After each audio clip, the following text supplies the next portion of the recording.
안녕하십니까. 4월 7일 수요일 새생명교회 수요예배 말씀을 함께 나누기를 원합니다. 지난주가 부활주일이었습니다. 예수님이 다시 사셨습니다.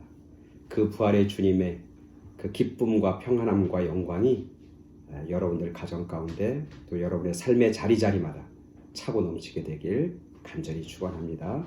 기독교에서 가장 중요한 사건이 바로 부활의 사건이죠. 왜냐하면 부활은 사망의 권세를 이긴 사건입니다. 사망의 권세를 이긴 사건.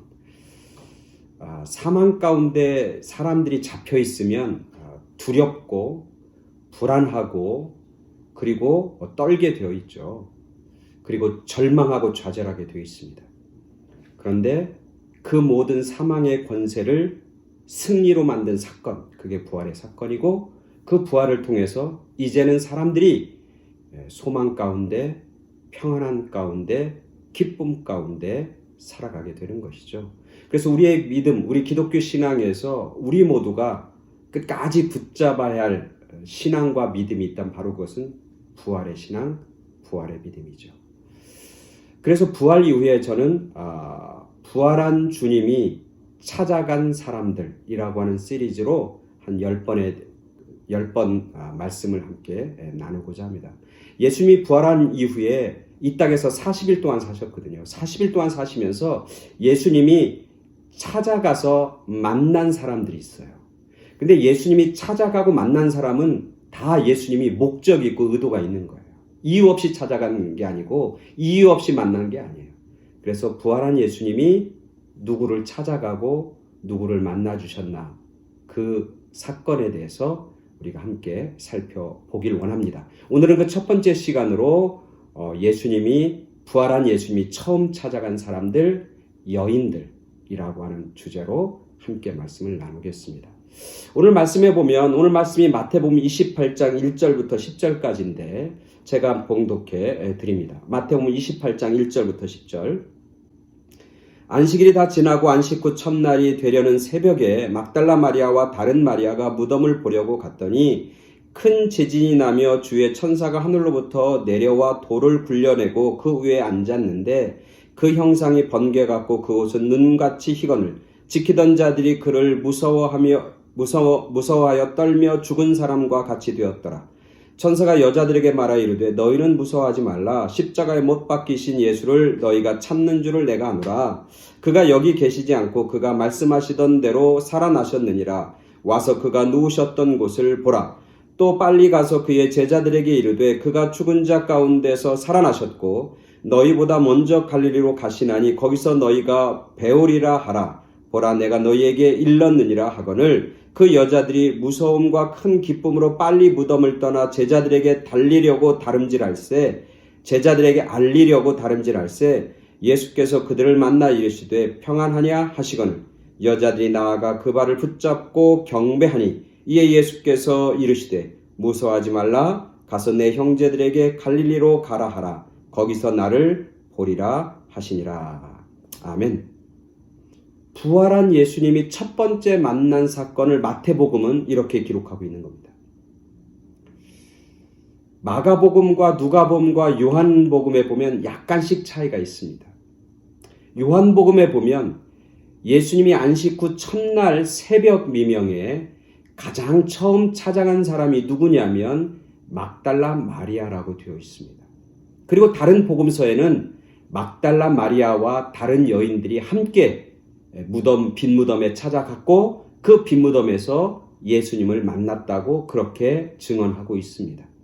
약간의 차이가 있지만 분명한 것은 예수님이 부활한 예수님이 처음 찾아간 사람들은 누구냐? 막달라 마리아와 함께 있었던 여인들, 즉 막달라 마리아와 또 다른 마리아, 여기 성경엔 다른 마리아로 되어 있는데 누구냐면 야고보의 어머니 마리아, 그 다음에 살로메, 이렇게 세 여인을 만나고 찾아간 것을 성경은 기록하고 있습니다. 그것은 마태, 마가, 누가, 요한을 다 합쳐보면 그렇게 성경은 증언하고 있습니다. 예수님이 그 여인들을 찾아가서 말씀하시고 그들에게 부탁한 건 뭐냐면 뭐가 되라는 거예요? 부활의 증인이 되라는 거예요. 내가 다시 살았으니까 내가 산 것을 누구에게, 제자들에게, 다른 사람에게 알리라, 그렇게 예수님은 말씀하고 있는 것이죠. 근데 재미있는 것은 예수님이 부활의 증인이 필요하다고 그러면, 부활에 대해서 증거해야 한 증인이 필요하다고 그러면 사실은 여자를 찾아가면 안 되는 거예요. 왜냐하면 그 당시에서 법정에서 여인들은 증인으로서의 어떤 권리가 없어요. 증인으로서의 자격이 없단 말이죠. 여자들이 증언하는 것은 믿지 않아요. 그래서 여자들은 법정에서 증인이 될 수 없는 거예요. 그러니까 예수님이 증인이 필요했다고 그러면 누구를 찾아가야 되냐면 남자들을 찾아가야 되는 거예요. 사실 예수님 곁에 남자가 없었던 것 아니잖아요. 예수님에게는 12제자들이 있었잖아요. 뿐만 아니라 예수님이 죽고 나서 예수님의 시신을 장사했던 아리마대 사람 요셉이라든지 니고데모라고라든지 그 당시 사회적으로 명망 있는 남자들이 있는 거예요. 사실 그들에게 찾아가서 부활의 증인이 되라고 말씀하시고 명령하시고 사명을 주는 게 맞는데, 오늘 예수님은 마태, 마가, 누가, 요한에 보면은 그런 사람들이 아니라 여인들에게 먼저 찾아가서 부활의 소식을 그들에게 전하고, 그리고 그 부활의 소식을 다른 사람에게도 증거하라고 그렇게 말씀하시고 사명을 주고 있는 것이죠. 그 이유는 뭘까? 성경에 보면은 새벽 미명에 예수님의 무덤을 찾아간 사람들은 유일하게 이 여인들밖에 없었어요. 안식일 첫날, 지금으로 얘기하면 주일이죠. 주일 새벽에 예수님의 무덤에 찾아간 사람들은, 남자들은 아무도 없었다는 거예요. 오직 이 여인들만 찾아가요. 오늘 성경에 보면 그들이 왜 찾아갔는지는 이유는 나오지 않지만, 마가복음과 누가복음, 요한복음에 보면 그들이 빈 무덤인 예수님의 무덤을 찾아간 이유가 있어요. 그건 뭐냐면 향유와 향품을 그 전날 안식일에 준비해 놓았다가 새벽 미명에, 안식 후 첫날 새벽 미명에 그것을 가지고 예수님의 무덤에 찾아갑니다. 그것은 예수님의 시신에 그것을 바르기 위해서, 예수님의 장례를 준비하기 위해서, 예수님이 돌아가신 이후에도 예수님에 대한 그들의 관심과 사랑이 여전했다고 하는 것을 보여주고 있는 거예요.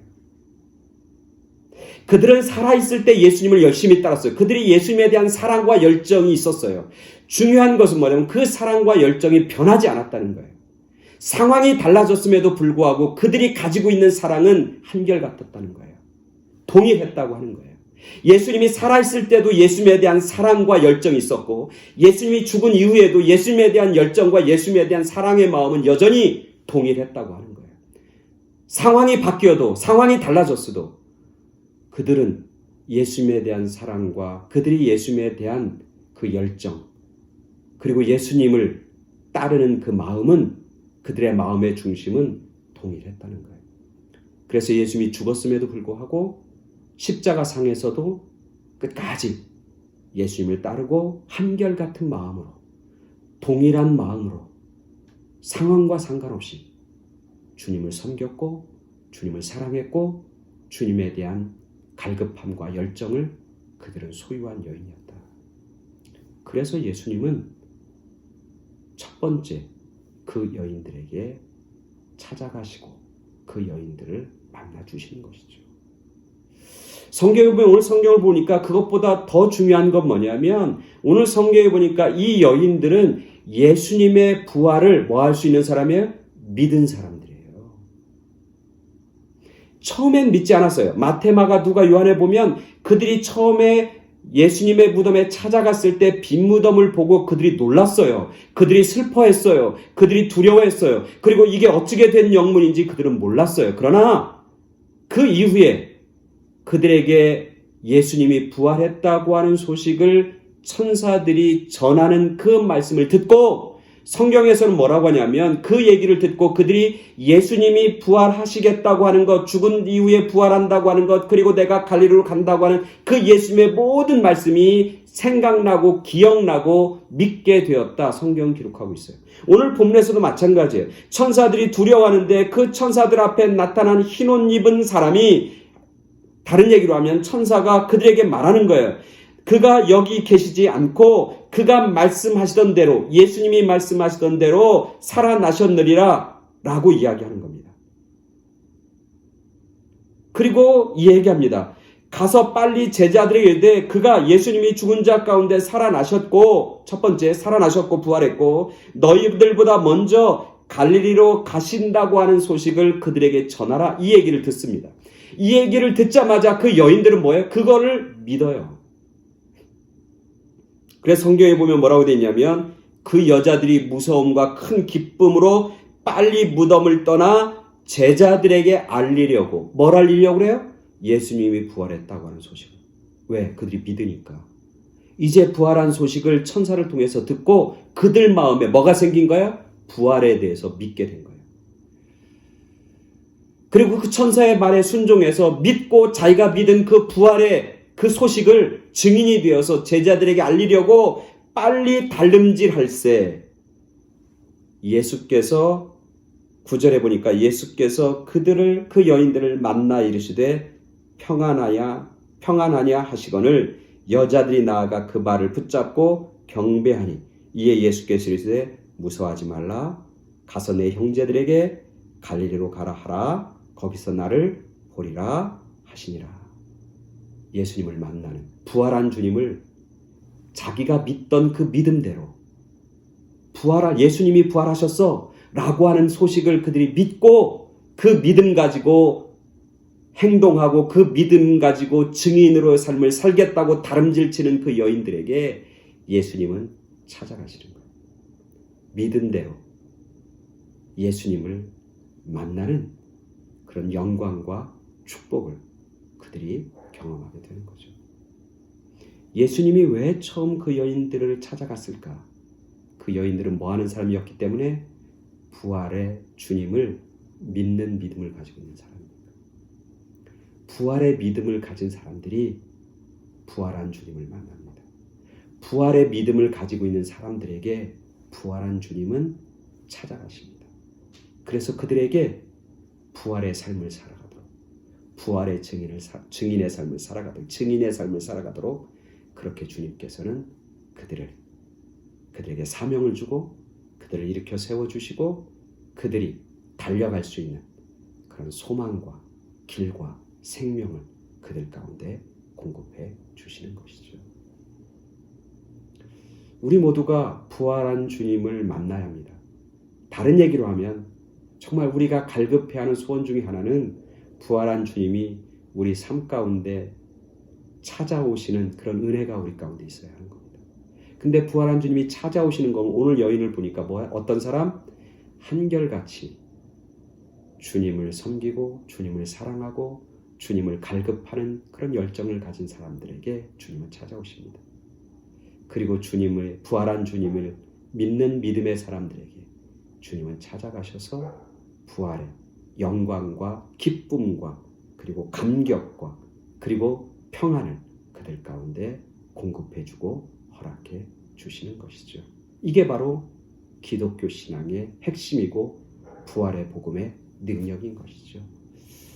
미국 대통령인 아이젠하워의 주치의가 있습니다. 모리스 롤링스라고 하는 주치의인데 이 주치의는 특별히 심장질환에 대해서, 심장소생에 대해서 아주 권위자예요. 그래서 굉장히 많은 부를 축적하고 자가용 비행기를 타고 다닐 정도로 그렇게 호화로운 삶을 삽니다. 그리고 그는 그런 책을 씁니다. 죽음의 문 너머라고 하는 책을 쓰는데 그는 그렇게 믿고 있어, 확신하고 있는 거예요. 뭐냐면 죽음이 끝이다. 인간은 죽음 이후에는 다른 것은 없다. 죽음이 마지막이다. 그런 확신을 가지고 살아있는 것, 그것이 중요하다. 죽으면 아무것도 없다. 소용없다. 이런 생각을 가지고 사는 거죠. 그러다 1977년도에 그는 아주 놀라운 경험과 체험을 합니다. 찰리라고 하는 우편부가 있는데 이 우편부가 거의 죽게 되는 거예요. 이 죽게 되는 이 사람을 만나서 이렇게 이제 치료하게 되는데 근데 마지막 죽어가는 거예요. 죽어가는데 그 사람의 모습이 너무너무 흉측한 거예요. 얼굴이 막 일그러지고 너무너무 흉악한 얼굴을 하면서 그가 죽어가면서 외칩니다. 나는 지금 지옥에 있다. 나는 지금 지옥에 있다. 막 그렇게 소리를 지르는 거예요.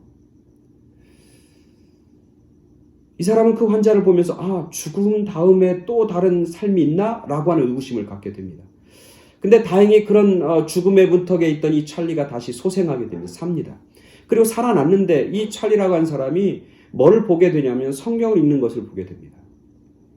그리고 이 찰리가 죽음에서 돌아오고 나서 성경을 읽으면서 이 찰리라고 하는 사람이 그 일그러졌던 얼굴들이 점점점 빛이 나고 점점점 평안한 그런 모습을 그가 지켜보게 됩니다. 그래서 그는 다시 죽음에 대해서 다시 생각해야 됩니다. 그리고 죽음에 대해서 여러 책들을 읽고 죽음에 관해서 여러 종교적인 서적을 읽고 종교의 경전을 다 읽기 시작합니다. 그러면서 그가 나중에 뭘 깨달냐면 이걸 깨닫습니다. 죽음 너머에 새로운 세계가 있다고 하는, 죽음이 끝이 아니라고 하는 사실을 깨닫게 되고, 그리고 그것을 깨닫게 된 결정적인 원인이 뭐냐면 이 부활의 신앙, 부활을 전하는 하나님의 말씀인 성경을 그가 읽기 시작하면서 그가 고백하게 되는 것이죠. 죽음 너머에, 죽음의 사망의 그 두려움과 공포를 이기고 승리케 하는 것은 기독교밖에 없고 하나님의 말씀밖에 없다, 예수밖에 없다라고 하는 것을 그가 발견하게 돼요. 그리고 그는 예수를 믿는 신실한 사람으로 부활의 신앙을 소유하고 살아가는 그런 아주 아름답고 멋진 삶을 마지막까지 살게 되고, 그 부활의 신앙을 다른 사람들에게 증거하고 전하고 전파하는 그런 부활의 전도자의 사명을 마지막까지 감당하다 인생을 마쳤다. 그런 아름다운 이야기가 있습니다. 오늘 우리들이 부활한 이후에 우리가 삶을 삽니다. 우리 모두의 삶 가운데 정말 부활한 주님이 찾아오시는 은혜가 있게 되길 소원합니다. 그래서 사망과 죽음에 갇혀 지내는 인생이 아니라 부활의 영광과 부활의 기쁨과 부활의 평안함과 또 부활의 소망을 가지고 우리가 살아가는, 그래서 우리의 삶이 부활한 주님과 함께 승리의 삶으로 나아가는 그런 복된 인생을 살아가는 그런 저와 여러분 모두가 되길 간절히 축원합니다. 감사합니다. 다음 주에 또 뵙도록 하겠습니다.